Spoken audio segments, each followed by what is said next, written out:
Well, hey, Gundam Maniacs, welcome to another episode of Gundam Explained. In this episode, I'm going to be doing a review of GQuuuuuuX, the latest Gundam series released on Amazon Prime worldwide. I did my reactions each week, which was really fun. Those videos are still up. But yeah, let's dive into what I think about this. Remember, this is my personal feelings. And what's really interesting is that this was developed by Kara Studio in cooperation with Sunrise. So we're seeing, remnants of Evangelion infused with Gundam. And I kind of like that. And what's interesting for me, personally, is I just got through watching Evangelion. I think it was the end of last year, beginning of this year. I've been a fan of Anno, and it really only happened since Shin Godzilla. When I saw Shin Godzilla back when it came out, I was like, that's fantastic. Slowly acquiring more of the things he's created, which has been great. So I was really interested in what they were going to do by essentially combining Gundam and Evangelion.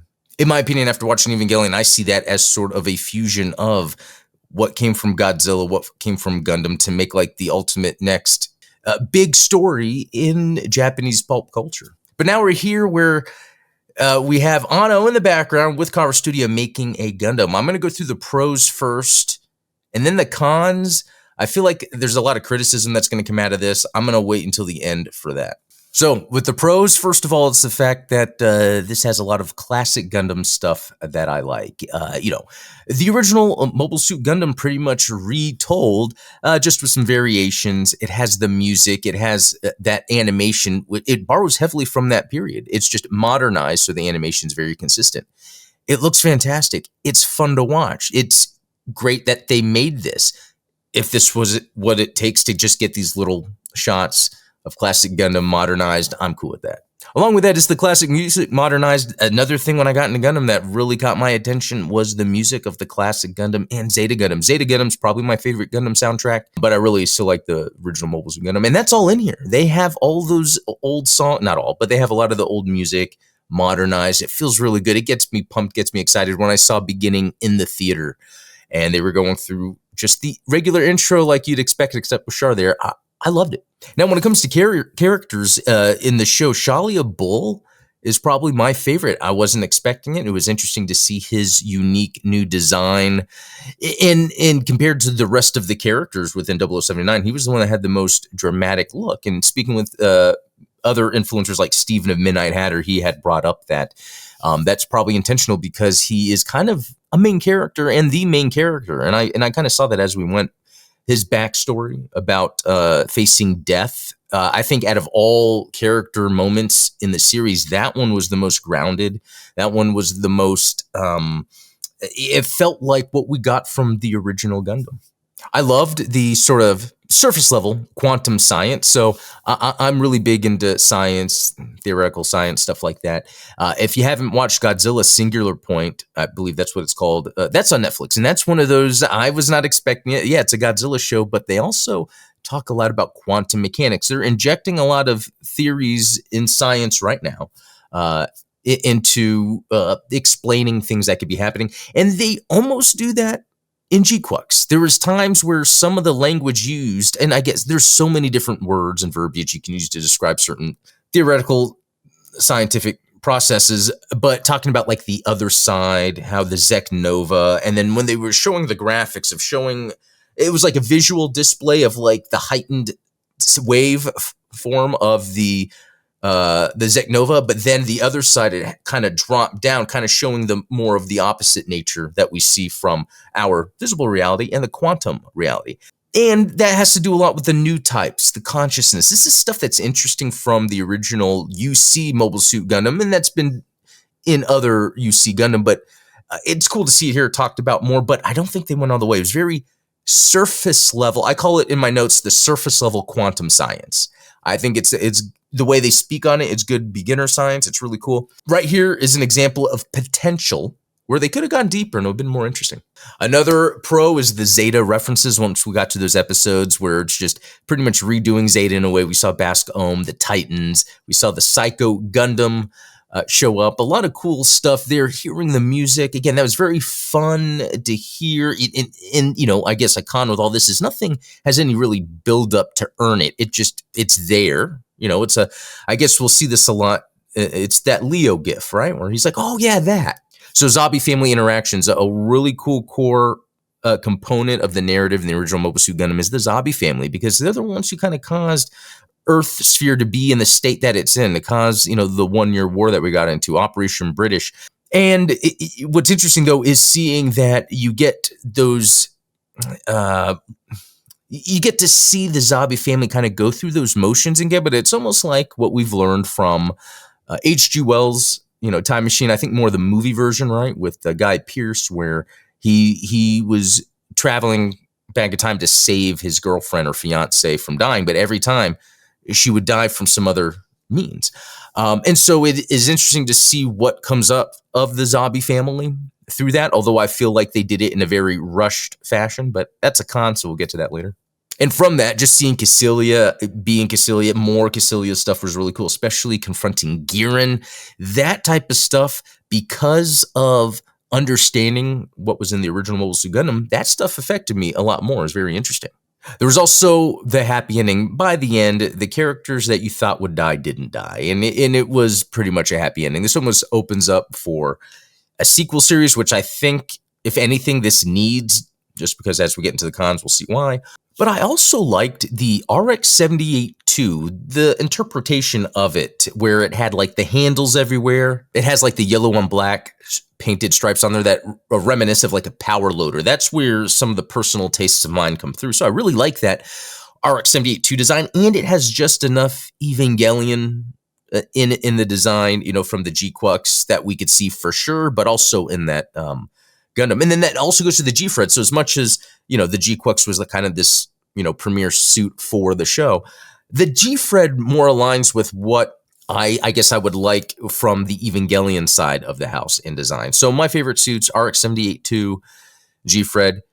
I would say everything else is a little, I still need to build the Gelgoog, and I might appreciate it more from that. But, to end the pros side of this, the other aspect that I really enjoyed more than I thought was streaming my reactions every week. Because on Tuesday, whenever I had time, usually be during a lunch break at work or a little bit after that, I would stream watching it. Now, obviously, I can't show the stream online, and some of the sound would go through, but I thought it was fun because it was like an intentional way each week where I'm going to sit, I'm going to watch, and a little bit of chat afterwards. It's a lot of fun. Okay, so let's get into the cons, because to me, the cons are really what break my overall enjoyment, or looking at this as a lasting piece of Gundam storytelling. First, surface level animation.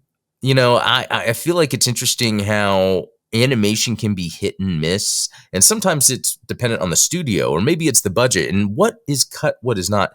There are times where I thought the use of 3D in this was just a little messy in terms of the camera juxtaposed with the different frame rates of the hand-drawn animation.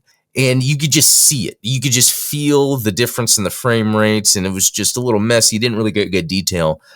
But then when we saw the animation, when I was talking about the classic style animation updated as the Pro, that was done better than the 3D animation, especially the Gelgoog and RX-78-2 fight at the end, which apparently was a different outcome. That was a different universe. Something, I don't know if I have this in my notes, but the fact that this universe that this is based on might not even be the original universe, and I guess it doesn't really matter. But anyway, because I just recently watched Evangelion, You Are Not Alone. I've been watching recent Evangelion or Kara stuff, and the animation is just so much better. And I don't know if there are some, rules when Sunrise comes to making an animation, and some studios are different than others. They're like, yeah, when we have these sort of long distance shots, we'll do this or that.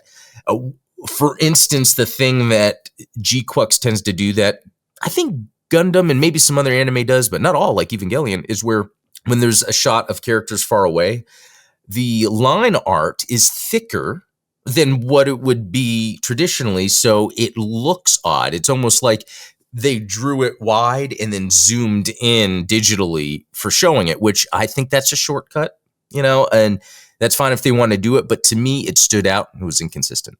Diminished character plots. There were so many interesting characters at first, mostly went nowhere for me. Really, for me, like Machu really didn't amount to any sort of interesting character. Like there was even threads of something, like her wanting to be a jellyfish, that kind of being younger, trying to figure out who you are. But even with Neon, when she went, to that was like an Evangelion scene for me when she was with the other classmates at Unit 1, that whole thing. And then you thought, oh, she's going to turn. But then just quickly, and I think I had this in my notes, Machu and Neon just hold hands. Like, they're going to fight each other. And they hold hands. No, let's be together. And there was nothing earned in that moment. So there was no real friction, a feeling of friction for me, because they went from going different ways due to Suju, but then just quickly coming together. Nothing earned there. Now, I do understand that there could be some personal takeaways, like if there's something you're going through in your life that you can then directly view, which I can't think off the top of my head. I think Shalia Bull is probably the one that I could most directly relate to, but there's not any sort of worldly message.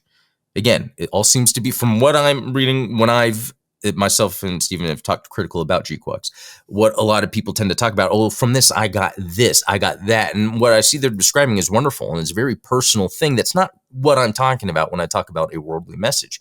When I got done with Mobile Suit Gundam, I was shocked with how much it was showing the horrors of war that people are going through, but talking about it, or not talking about it, and animating things to allow you to sort of assume what characters are going through, but then that payoff would come, because then something would happen.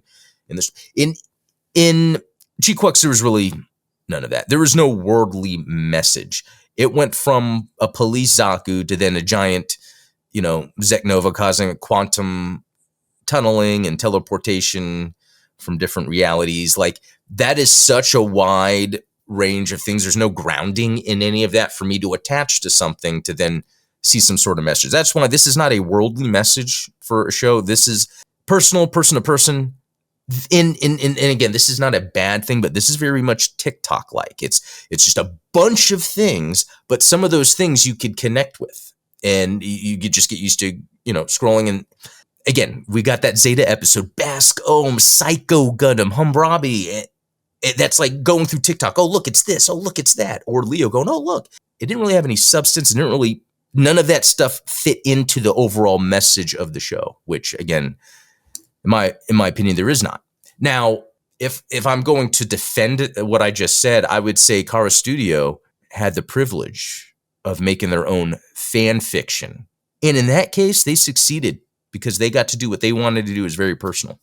Also, some of the cons is like fast tracking the Zabi family story. It was very methodical, meticulously laid out in the original Mobile Suit Gundam. In this, it was like, oh, remember this person? Now they're dead.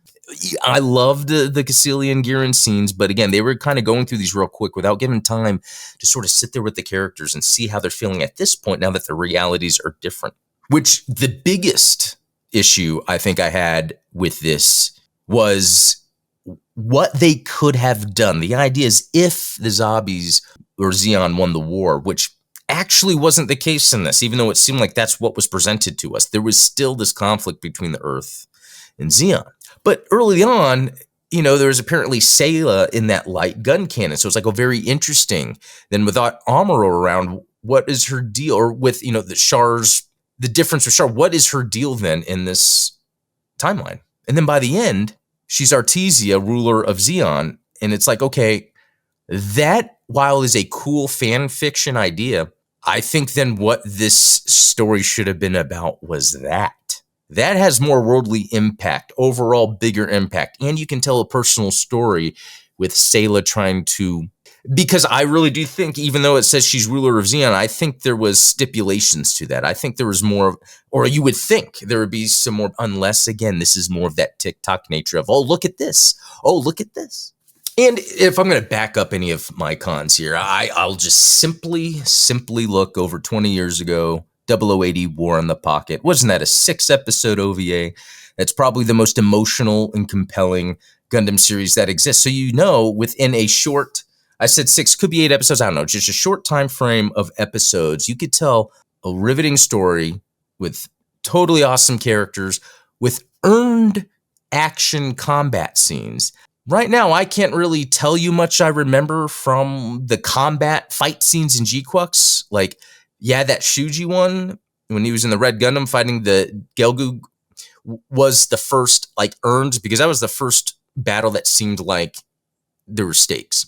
But the rest of it, once the stakes hit, you get the Psycho Gundam just showing up, blasting things. You get Zeknovas. It's like there's no action for me that is earned, like the Camphor versus the Alex, or Christina versus Bernie, when they didn't even know it was a Christina versus Bernie. Like, that is very pivotal, riveting storytelling that was done in a shorter time frame than GQuuuuuuX. But how often in 0080 are you going, oh, look, it's that. Oh, look, it's that. Oh, look, it's that. Maybe every once in a while, but what it's doing is, oh, wow, what just happened? What are these characters going to do now? And I think that then speaks to, this is a combination of Evangelion and Gundam ideology. I think there's more Evangelion character story in GQuuuuuuX, where it's very emotional, it's very much personal about characters struggling with their own emotions, which that is something that's in the original Mobile Suit Gundam. But a lot of times there would be world elements that are actually bigger than a character's emotion at the time. So they have to work through their emotion with what they're being confronted with, Amuro, and having to fight. But in GQuuuuuuX, I didn't really see any of that. So none of the fights felt earned. Even Machu and Neon, they're like, we're going to fight each other. Okay, we're friends. So then we can fight a Gundam that becomes really big because Shuji says Lala can't be killed. Like, it's not like it was a thread we were following and then things were being revealed. It was like, oh no, this is the rule now. Now these are the rules. Okay, this is the rules now. So nothing can be earned. It's all like on the spot. It really is on the spot. And so, something else I want to add to what makes Mobile Suit Gundam very unique, and what it's almost unfair to then compare GQuuuuuuX, but GQuuuuuuX can only exist in contents of Mobile Suit Gundam. But here's a quote, something I wrote. Tomino was subverting the studio and viewers with real depictions of war and related outcomes. These are universal themes, not personal. It drives the action to be earned. So even if you got something personal out of GQuuuuuuX, that's actually great. And it could be, maybe there is a generation, certain age group where this does resonate with. But as a whole, GQuuuuuuX doesn't have that universal message that I get at the end. In fact, I'm yearning for more explanation, like what would happen to Artesia? What more do we know about new types, going to different universes? Because it seems they set it up, but there was no payoff of what that means to the overall greater, and it could be, it means nothing to the overall greater Gundam series and continuities, which is fine. It could be its own thing. So let me know what you think below. Again, while this was fun to watch and I'm glad we got it, it's not the Gundam I would want if presented with multiple options. But I think it's neat that they did something new, ambitious, combining Evangelion with Gundam. I will say, though, that for Kara Studio, for Anno Hideaki, even though he wasn't primary on it all the time, I'd expect more out of an Evangelion Gundam. Just like I think Anno killed it with his Evangelion Godzilla in Shin Godzilla. Absolutely fantastic. I think he should have took that approach with making this Gundam. So, and maybe that could be in the cards for the future. It reminds me of SNK versus Capcom games related to Capcom versus SNK games. They're both actually different, but anyway, that was a lot of fun. I feel like I could talk about this even more. And I guess at the end of the day, that's what's cool. I can be critical and critique this show, this Gundam series, but really, it brings me joy. I have the model kits I can build, talk to you guys about it. So at the end of the day, I really like to keep this all positive. So anyway, guys, that was a lot of fun. Shout out to the supporters. Thanks for all that help there. Check the links in the description if supporting something you're into. There's also a link for the Discord down there. But until next time, be cool.